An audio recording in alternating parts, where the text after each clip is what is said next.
দর্শক বন্ধু ও খামারি ভাই ও বোনেরা, আসসালামু আলাইকুম। আজকে আমরা চলে এসেছি মেহেরপুর জেলা গাংনী উপজেলা কসবা গ্রামে একটি গাড়লের খামারে। আজকে আমরা এই গাড়ল খামারির সাথে কথা বলবো, তিনি কিভাবে এই গাড়লগুলো লালন পালন করছেন। আসুন আপনারা আমার সাথে। আসসালামু আলাইকুম। ওয়ালাইকুম সালাম রহমতুল্লাহ। চাচা কেমন আছেন? আল্লাহ পাক খুব ভালো রেখেছিল। প্রথমে আমরা আপনার পরিচয়টা জানতে চাই। আমার নাম রাজ্জাক মোল্লা, গ্রাম কসবা, গাংনী থানা, মেহেরপুর জেলা। মেহেরপুর জেলা। এই গাড়ল খামারটি কত বছর আগে শুরু হয়? এই 3 বছর। প্রথমে কয়টা দিয়ে শুরু করেছিলেন? আমি 2টা দিই, 2টা দিয়ে শুরু করেছিলেন। তারপরে 4টি কিনি। গরিব মানুষ টুকটাক করে এই 2টা টাকা কিনি, এই করে আমি পুঁজি করেছি। বুঝলে, এটি আমার সংসার চলে। চলে? হ্যাঁ। কয়টা আছে এখন? এখন আছে 27টা। 27টা। এগুলো বয়স কেমন হবে? এইদের বয়স অল্প, আর এইদের একটু বেশি আছে। ক বছর হবে এটার? বছর 3 এরম হবে। আর ওইটা? এইটাই হবে 3 বছর। হ্যাঁ। আর এটা 3 বছর। হ্যাঁ। আর এটা? ওটা 2 বছর 2.5 বছর এরম। 2 বছর 2.5 বছর। এই গাড়লটি কয়টা বাচ্চা দেয়? এইটি 3টি দেয়। আর এটা? 2টো দেয়। 2টো দেয়। আচ্ছা, ক্রস ক্রস কোয়ালিটির এই গাড়লগুলো কিনেছিলেন কেমন দামে? এই করে এই বাচ্চা কিনিলাম। এটি বাচ্চা। সে বাচ্চাগুলো কেমন দামে কিনেছিলেন চাচা? বাচ্চাগুলো আমি মোট কিনিলাম প্রায় 26,800 টাকা না কত কিনিলাম। কয়টা? 4টি। 26,000। এখন তো অনেক দাম সে 4টির। এরম ছিল কি হাড়, খালি হাড় ছিল। আমার মতন মোটা করে ফেলেছে। আমার মতন যত্ন কিরে করে আমি বুঝিনি। আমার খিদিনাগুলো মানে নেই, পেট ভরি থাকে। ইগির পেট ভরলে আমার পেট ভরা। আচ্ছা আচ্ছা চাচা, এখন যদি এই কোয়ালিটির মা গাড়ল কিনতে চাই, এগুলোর দাম কেমন আসতে পারে? 13-14। একদম ভেড়া ওই যে আবার দেখা যায় 15 লাগবে। এটার কত দাম হতে পারে? এটা এইটি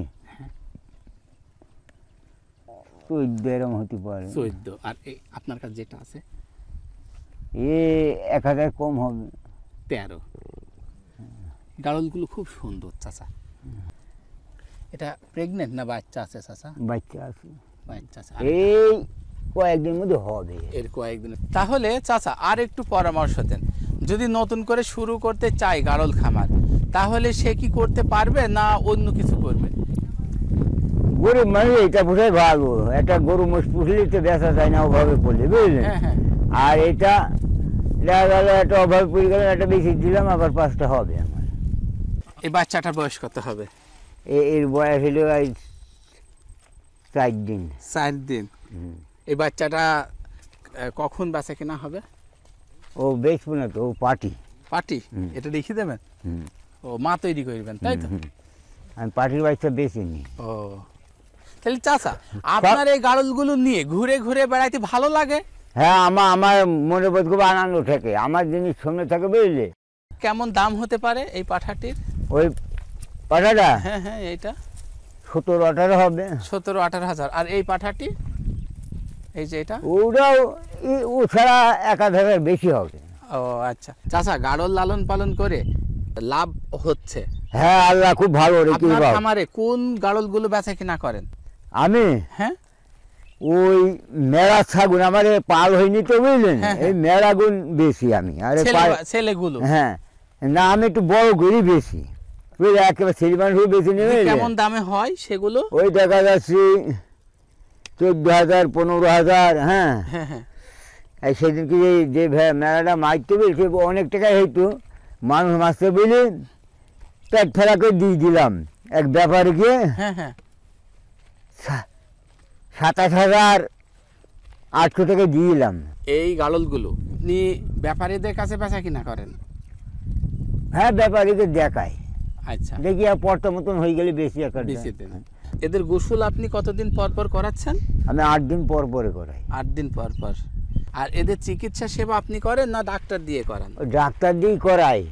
কৃমির ওষুধ কত মাস পর পর দিচ্ছেন? কৃমির ওষুধ 3 মাস পর পর খাই। 3 মাস পর পর।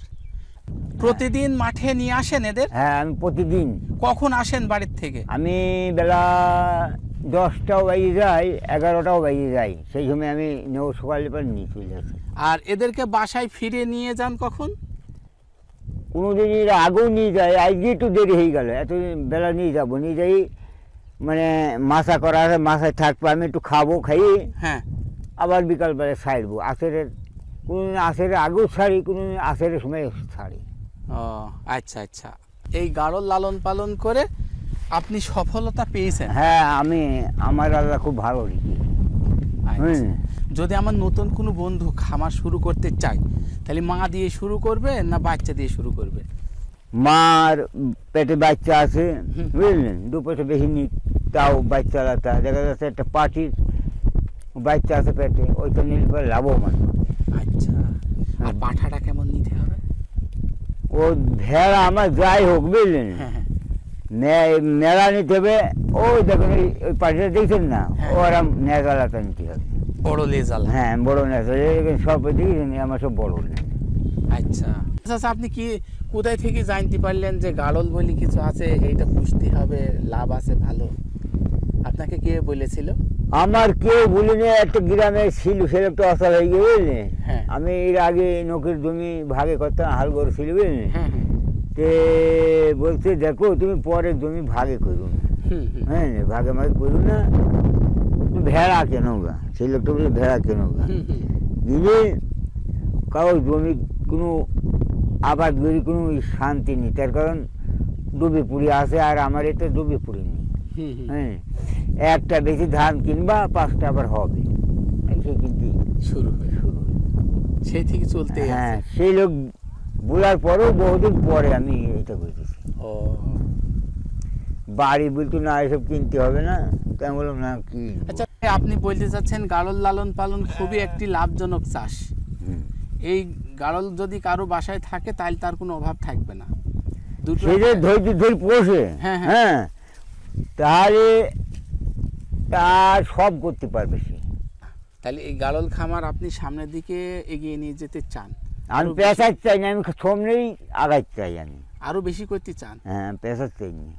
যদি কেউ বলে গাড়ল খামার বন্ধ করে দাও, তোমাকে 5টা 10টা গরু কিনে দিয়েছি, সেগুলো দেখাশোনা করো, আমি গরু নেব না। নেবেন না? ছাগল? ছাগলে একটা রয়েছে, কিন্তু যা হয়।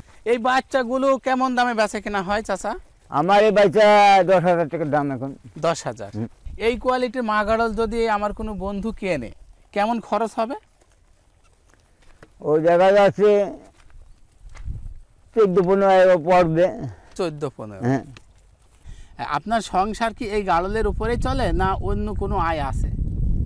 আমি এটাই চলে, আর এই আমি চিরকাল গাছ কাটি, বুঝলেন, গাছে এতে হাট বাজার করা হয়, আচ্ছা। আর সময়টি দেখা যায় ধান মানি বেশি কিনি, ই করি, তেডি একটু কিনেছি, হ্যাঁ হ্যাঁ। বুঝলেন, এই সমস্ত ছিল না, তেডি ইট কিনেছি, বুঝলেন, আচ্ছা। আবার যার কালে কিনবো ফের। লোম আপনি কাটতে পারেন? হ্যাঁ, পরে কাইচি দিয়ে কাটেন? তাহলে এই গাড়লগুলো নিয়ে সামনে এগিয়ে যাওয়ার ইচ্ছা আছে? হ্যাঁ, আরো আছে। বেশি করার ইচ্ছা আছে না? এই কয়টি আপনি রাখতে চান? আমার নিত আছে, আরো তৈরি করবো আমি। এই গাড়লগুলোর খাদ্য চাহিদা মাঠে চড়িয়েই হয়ে যায়? হ্যাঁ, আমার তো মাটি হয়ে যায়, বাড়িতে কোনো খেতে দেন না? এই বাড়ি খাদ্য নেই। চাচা, আপনার এখানে কি জাতের গাড়ল আপনি লালন পালন করছেন? আমার প্রথমে কিনলাম করস, হুম হুম। তারপরে মেলা কিনলাম, মেলাইতে আমার সব হয়ে গেছে গাড়ল। মেলাটা গাড়ল কিনেছিলেন? হ্যাঁ, আচ্ছা। তাহলে এখন আপনার খামারে সবগুলোই তো দেখছি হাই ক্রস কোয়ালিটির হ্যাঁ। গাড়ল। 2টি না 3টি আছে দেশি, বুঝলেন, হ্যাঁ। ওই একটা কালোটা, কালোটা আমার 3টি করে বাঁচতে হয়, ওকে আমি তাই? ছাড়বো না। হ্যাঁ এই কালোটি হ্যাঁ, ওই কালোটা 3টি করে বাঁচতে হয়। 3টা করে বাচ্চা দেয়? হ্যাঁ, এর মধ্যে ওই হলো সবচেয়ে ভালো, 3টি করে বাচ্চা দেয়। ওইটা আপনি কিনেছিলেন? হ্যাঁ, ওকে পয়লা কিনি, ও কত দিয়ে কিনেছিলেন? কিনলাম প্রায় 14,000 টাকা কিনে নিলাম। বাচ্চা? হুম। তাহলে আপনি খামারটি শুরু করেছিলেন বাচ্চা দিয়ে? না, একের বাচ্চাও না, একেবারে বড়ও না, বুঝলেন, হ্যাঁ হ্যাঁ। মধ্যম। মধ্যম দিয়ে হ্যাঁ। এই গাড়লগুলো লালন পালন করে লাভ হচ্ছে কিনা বুঝতে পারছেন? হ্যাঁ, লাভ আল্লাহ আমার খুব ভালো রেখেছে। তাই? হ্যাঁ। তো গাড়ল খামারি কেন হলেন? ছাগল খামারি, গরু খামারি হতে পারতেন। ছাগল ছিল, ছাগল পুষে একটু গায়ে বাঁধা, আর আচ্ছা। ভেড়াটা পানির মধ্যে পুষা যায়, বুঝলেন, পানির হ্যাঁ। মধ্যে খাবে সব। ভেড়াটা দুবেলাতে সরাই যায়, ভেড়ার অসুখ বেশি কম, ওর আচ্ছা। পেট যেত ঠিক মতন ভরি থাকে, আর পেটে কিছু নিয়ে বেড়ালাম, সে আপন কাইতেই যাবে। তাই? আচ্ছা, যাক চাচা, অনেক ধন্যবাদ। আপনি ভালো থাকবেন। হয়তো বা ঘুরতে ঘুরতে আবার একদিন দেখা হবে। তাহলে ভালো থাকেন, দোয়া রইল আপনার আচ্ছা, জন্য। ঠিক আছে, আমার জন্য দোয়া করব। দর্শক বন্ধুরা, আমরা আপনাদেরকে জানানোর চেষ্টা করলাম এই খামারটি কীভাবে পরিচালনা হচ্ছে। ভালো থাকবেন, সুন্দর থাকবেন। দেখা হবে পরের একটি পর্বে। আল্লাহ হাফেজ।